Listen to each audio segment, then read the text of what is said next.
Olá pessoal, espero que estejam todos bem. Na aula de hoje nós vamos dar seguimento aí às funções inorgânicas. Começamos com ácidos e bases. Na última aula nós falamos um pouco sobre ácidos. Nessa vamos falar um pouco sobre as bases, conhecer um pouquinho essa função química inorgânica específica. Legal? Então, material na mão e vamos lá. Gente, para falar um pouquinho sobre as bases é importante conhecermos como ocorre a dissociação das bases quando dissolvidas em solução aquosa, certo?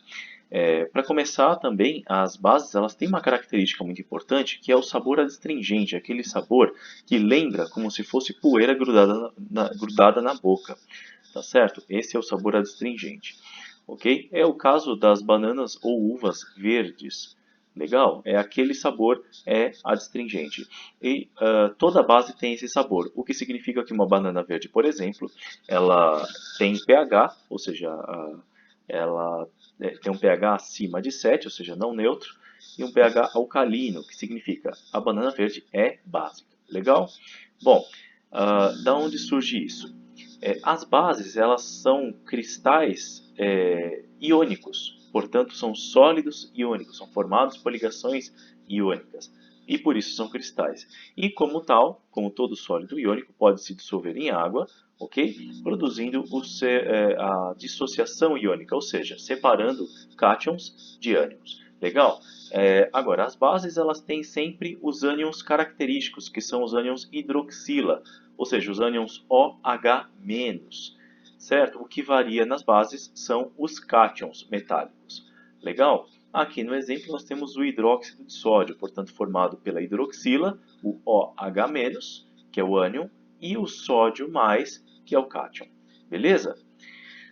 Então uma solução de hidróxido de sódio, por exemplo, ela pode ser vista como um agregado aí de partículas, né, de cristais de hidróxido de sódio sendo dissolvidos pelas moléculas de água, devido às interações que ocorrem entre as moléculas de água e os cátions e ânions provenientes do cristal de hidróxido de sódio. Certo? Nesse sentido, então a água ela consegue promover a quebra da ligação iônica, separando o cátion de ânion e permitindo a livre movimentação de cargas livres na solução. Legal? Então, esse processo também é conhecido como solvatação, certo? O solvente, que é a água, separa cátion de ânion, cercando eles. Ok, gente? Bom, então no caso do hidróxido de sódio ainda, que é conhecido como a soda cáustica, né? O hidróxido de sódio, que é uma base, quando misturado com água, então ele sofre o processo de dissociação iônica, separando em hidroxila e um cátion metálico, que nesse caso é o sódio mais. Legal? Portanto, é uma solução eletrolítica, ou seja, uma solução condutora, ela conduz a eletricidade, devido justamente à existência de íons, né? Ou seja, cargas livres ao longo da solução. Isso cabe dentro do conceito trazido para nós por Arrhenius, Svante Arrhenius, que dizia que as substâncias alcalinas, ou seja, as bases, são todas que, quando dissolvidas em água, liberam o íon hidroxila, que é o OH-. Legal? Então, nós temos aqui, por exemplo, o hidróxido de cálcio, que quando dissolvido em água, ele produz o cálcio 2+, como cátion metálico, e duas hidroxilas. Por que duas? Porque tinha duas hidroxilas na fórmula do hidróxido de cálcio. Legal? Nesse caso, estamos considerando aqui a dissociação total. Por quê? Porque pode haver dissociação parcial, que quando o hidróxido de cálcio é misturado com água, somente uma das hidroxilas é liberada no processo e, numa segunda etapa, quando essa espécie resultante aqui, o hidróxido de cálcio menos, reage com outra molécula de água, interage com outra molécula de água, sofre mais uma quebra da ligação iônica, produzindo, portanto, a hidroxila e o cálcio totalmente separados. Ok? Bom, quanto à força das bases, nós entendemos que as bases elas são reativas e corrosivas. Tá? A força delas indica o grau de reatividade. Então, a classificação delas é baseada em forte ou fraca. E isso vai variar de acordo com os cátions. De modo que uma base forte ela sempre vai ser formada por metais alcalinos ou alcalino-terrosos ligados à hidroxila.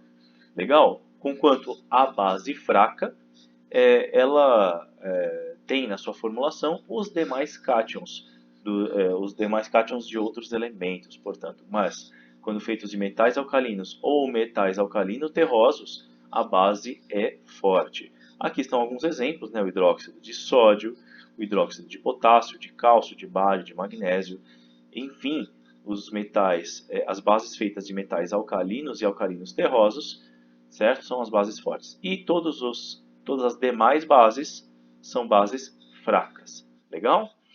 Com relação ao número de hidroxilas das bases, elas podem ser classificadas como monobase, quando elas têm somente uma hidroxila na formulação, dibase, quando tem duas, tribase e tetrabase ou polibase, quando assim tiver mais, quando for o caso. Legal? Mas geralmente não passa da tribase.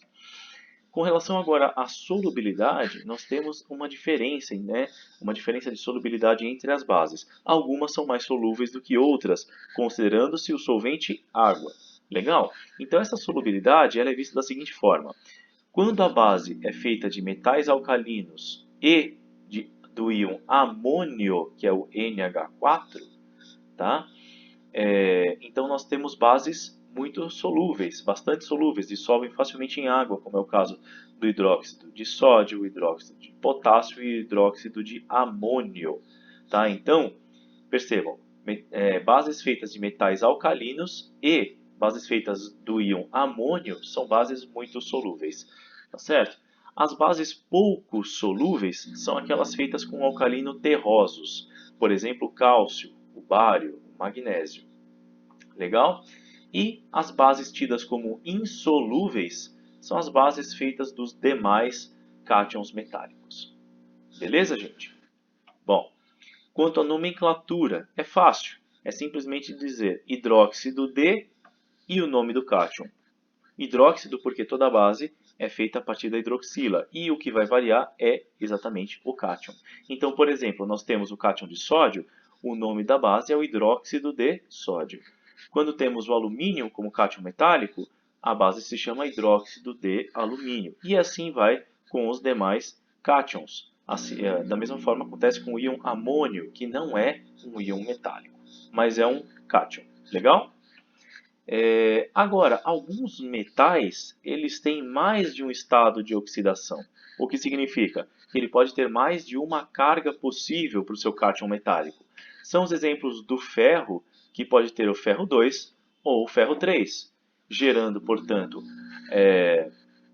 a base hidróxido de ferro 2 e hidróxido de ferro 3. O hidróxido de ferro 2 ele também é comumente chamado de hidróxido ferroso, assim como o hidróxido de ferro 3 é conhecido como hidróxido férrico.